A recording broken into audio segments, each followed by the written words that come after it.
A choppy start to the trading week. Although when we came into trade, the global markets were holding supportive, one would have thought, looking at Asia, or for that matter, even the SGX Nifty, or for that matter, the Friday night recovery in the US futures, that we will manage to actually hold put. So we started off with a feeble bit of gain, recovered a bit, sold off into it, recovered again, and then again cooled off, closing in just mildly in the green, about 45 points or so. 17,097 is where we shut shop for the day finally. That was not quite the case for the broader end of the market though, because that continued to decline from the word go, and there was no material improvement as well in the way the broader markets actually traded all throughout today's trading session. On closing bell though, it was almost about 140 names standing to the declines within the F&O segment, with just a few handful of 51 names standing to the advances.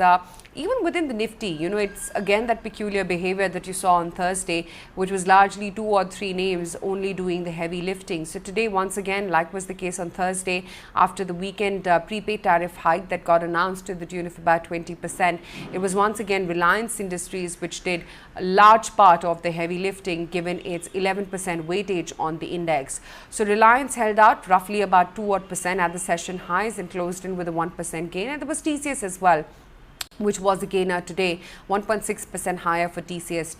There was Kotak Bank as well, which held out. In fact, was one of the top movers on the index within the large caps, along with an HCL Technologies, which also held out by about 2.25% or so. On the dragging end within large caps, it was a long list. Everything from the oil sensitives like a BPCL and an ONGC, which were the drags, Nestle, ITC as well, which were the laggards.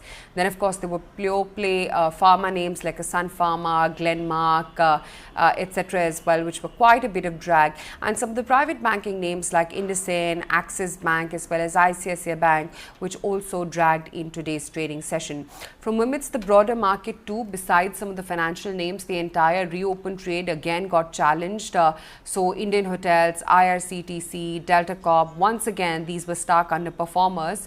Though on the flip side, it's intriguing to note that Midcap IT continued to hold out, and you had the healthcare services, those stocks continued to look good.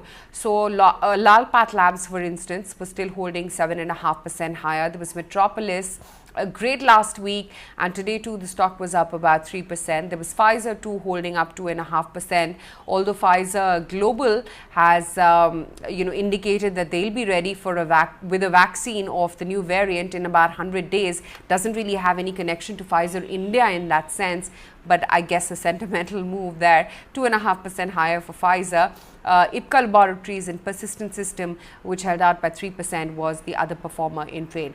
But again, moving on from here, we've already cooled off 8% from the October highs. So in that sense, the selling for us began way before the news of the new COVID variant actually broke out. But yes, the FII selling, that is something that is a developing story, and that is something that we need to keenly watch out for, whether FIIs continue to sell market and sell it further than that 8 to 10%, which has already happened from the top. So that's something we need to closely monitor from here.